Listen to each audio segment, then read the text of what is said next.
በስመ አብ ወወልድ ወመንፈስ ቅዱስ አሃዱ አምላክ አሜን። የተወደዳችሁ አገልጋዮች፣ የቤተ ክርስቲያን ልጆች፣ ምእመናንና ምእመናት እንደምን አረፈዳችሁ? እንደምን ዋላችሁ?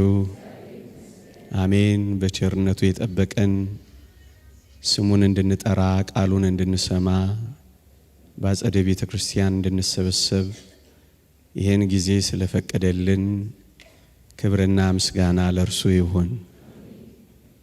አሜን። ለቀደምት አበው ለነቢያት፣ ለቅዱሳን ሐዋርያት፣ ለሐዋርያውያን አበው ለሊቃውንት የገለጸውን ጥበብና ምስጢር ለሁላችንም ይግለጽልን።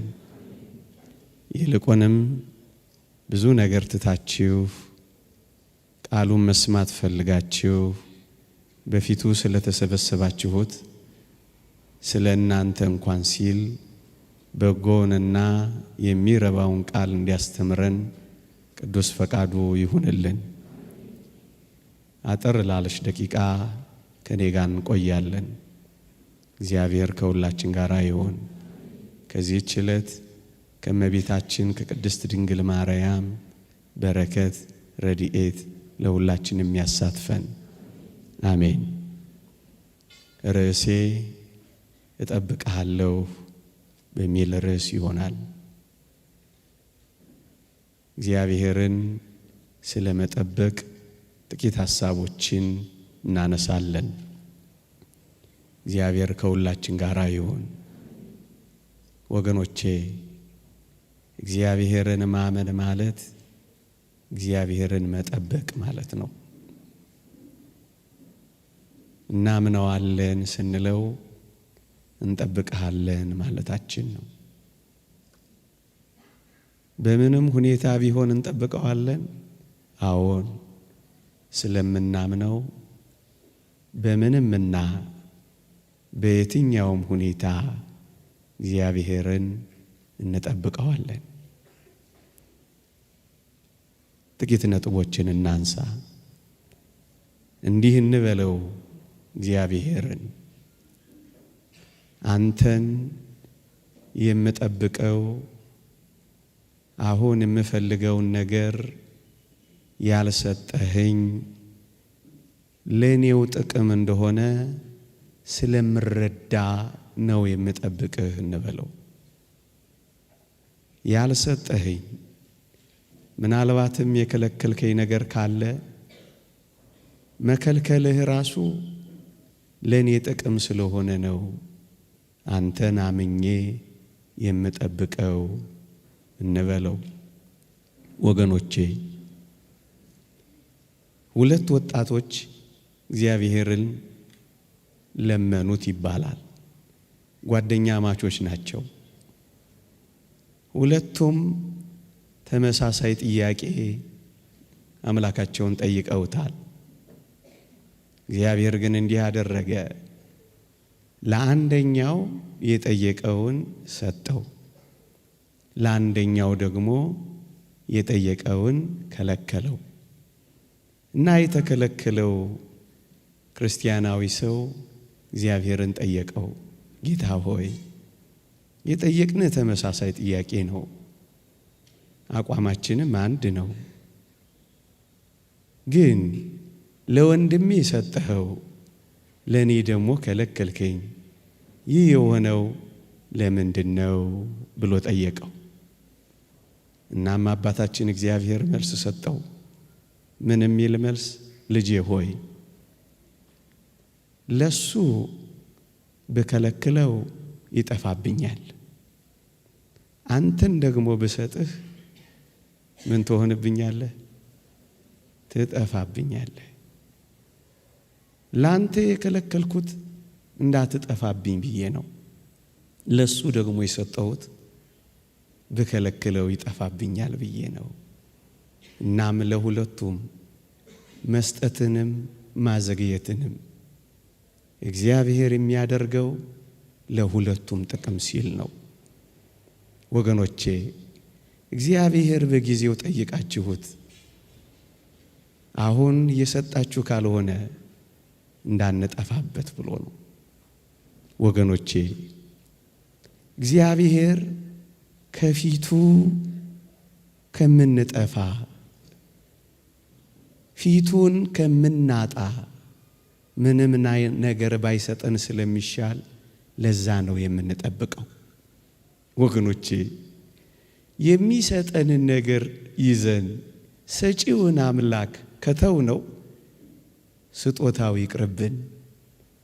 ፓትርያርክ ሺኖዳ እንዲህ ይላሉ፣ እግዚአብሔር ጸጋ እንዲሰጥህ ለምንኸው፣ ጸጋውን ሲሰጥህ አብሮ የጸጋው መያዣውን ትህትናንም አብሮ ካልሰጠህ ልጄ ሆይ አምላክህን እንዲህ በለው፣ ጸጋህን ከእኔ ውሰደው በለው። እየሰማችኋቸውን?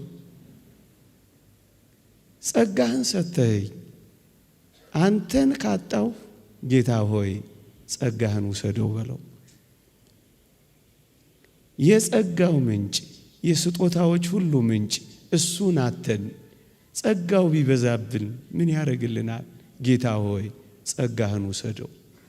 ጌታ ሆይ የጠየቅኩህን አዘግየው። ወገኖቼ የጠየቅኩህ ነገር ወደ እኔ ሲመጣ እኔ ከፊትህ የምወጣ ከሆነ ጌታ ሆይ አንተናና ነገሩ ይቅርብኝ በለው።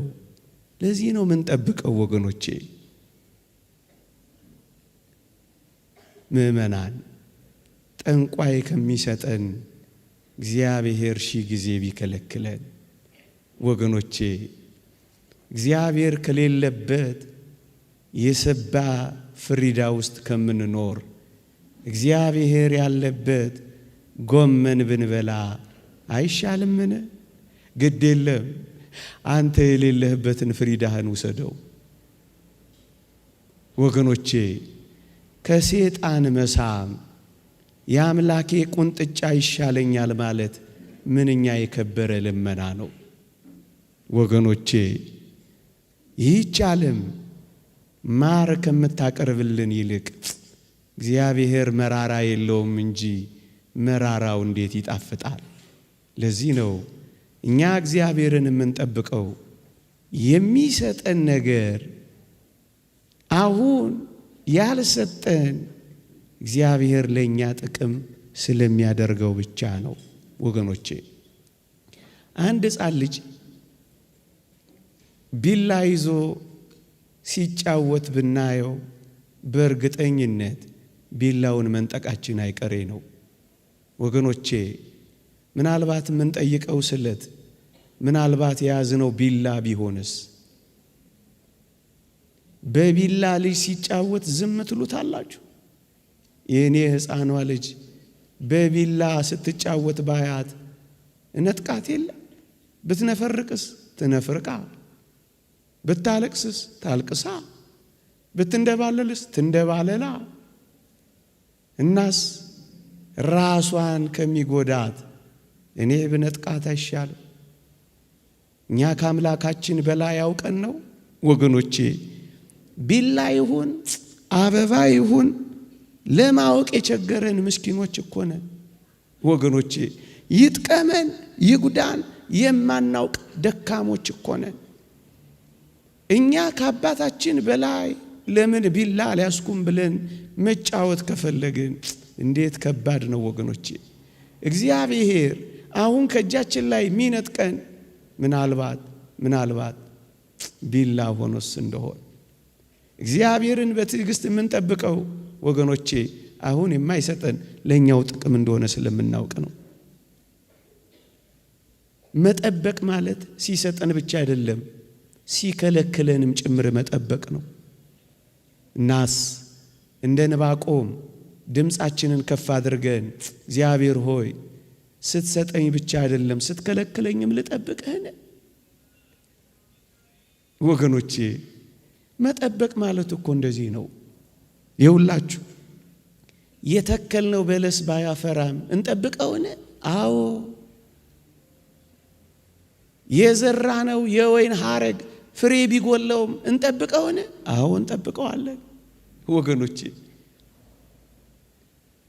ከብቶች ከጋጥ ውስጥ ቢጠፉ፣ በጎች ከበረት ቢታጡም፣ ምንም ነገር ባይኖረንም እንጠብቀውን? አዎ መጠበቅ ማለት እሱ ነው። እንደ ዕንባቆም በመጠበቂያዬ ላይ እጠብቅሃለሁ ማለት እኮ ይሄ ነው ወገኖቼ። ምንም ነገር ባይሆን እንኳን እግዚአብሔር ሆይ አንተን እጠብቅሃለሁ። ወገኖቼ በደብረ ታቦር ፊት ሲያበራ ብቻ አይደለም፣ በጌቴ ሴማኒም ጨለማ እጠብቅሃለሁ በሉት ወገኖቼ። በደብረ ታቦር ልብስ ሲያንጸባርቅ ብቻ አይደለም፣ በቀራንዮም እርቃንህንም ሆነህ እጠብቅሃለሁ በሉት። በደብረ ታቦር ካንተ ጋራ ካልሆንኩ ሞቼ እገኛለሁ ብቻ ብላችሁ አትቆሙ። ቀያፋም ግቢ አላውቅህም ብላችሁ እንዳትክዱት እባካችሁ። ቀያፋም ግቢ ቢሆን ጠብቁት። በደብረ ታቦር ደስታ ብቻ አይደለም፣ በጎልጎታ ለቅሶም ላይ ጠብቁት። በኢየሩሳሌም ባለው ውበት ላይ ብቻ አይደለም፣ ደም ግባት አልባ በሆነም ጊዜ ጠብቁት። መጠበቅ ማለት ይሄ ነው። አንድ ሁለተኛ፣ ለምንድን ነው እግዚአብሔርን እጠብቅሃለሁ የምንለው ወገኖቼ? እኛ የምንጠቅመውና እኛ የምንጠቀመው መቼ እንደሆነ የሚያውቀው አምላካችንና አባታችን እሱ ብቻ ስለሆነ ነው። መቼ ቢሰጠን እንደምንጠቀምበት፣ መቼ ቢያደርገው እንደሚጠቅመን የሚያውቀው አንተ አባታችን ነህና ጌታ ሆይ አናጣድፍህም፣ አላጣድፍህም፣ በትዕግስት እጠብቅሃለሁ እንጂ። ለምን ታጣድፈዋለህ? የሚጠቅምህና የምትጠቅመው መቼ እንደሆነ ስለሚያውቅ በትዕግስት ዝም ብለህ ጠብቀው። ማመን ማለት መጠበቅም ጭምር ነው። መጣደፍ አይደለም መጠበቅ። ሁለተኛ ታስታውሱ ይሆን አልዓዛር ሲሞት ክርስቶስ እኮ ያውቃል። ወንድማችን አልዓዛር አንቀላፍቷል፣ ላስነሳው እሄዳለሁ ብሏል። ግን ሄደው ሲታመም ነው?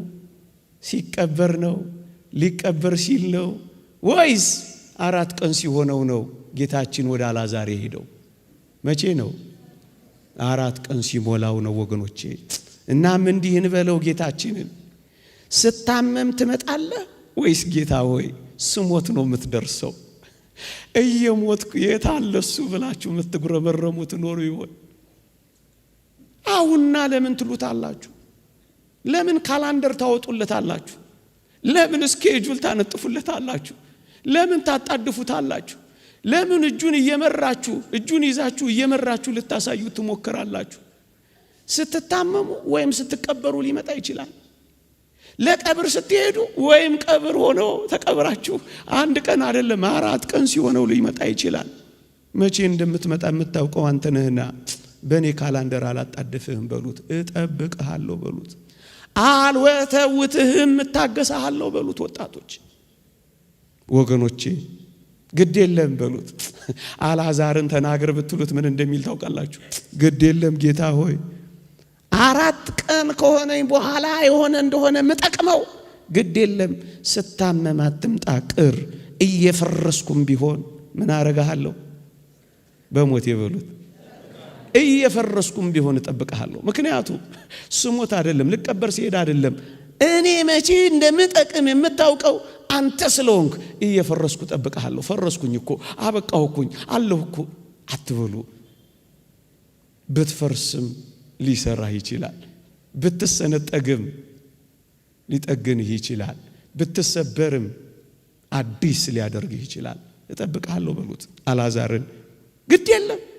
ግድ የለም ጥቂት የምትዘገየው የዘላለም ጥያቄ ልትመልስልኝ ከሆነ ጌታ ሆይ አሁን አትምጣ ቅር፣ መቃብር ስገባ እጠብቅሃለሁ እዛ ና በሉት። መቃብር ላይ ቀጠሩት እንጂ ወገኖቼ። ለምን መሰላችሁ ይሄን እምላችሁ?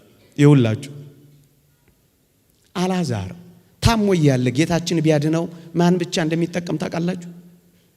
ማርታ፣ ማርያም፣ አልዓዛርና ጥቂት ቤተሰቦቹ ብቻ ናቸው አልዓዛር ታሞ እያለ ቢድን የሚጠቀሙት። እውነት አስብ።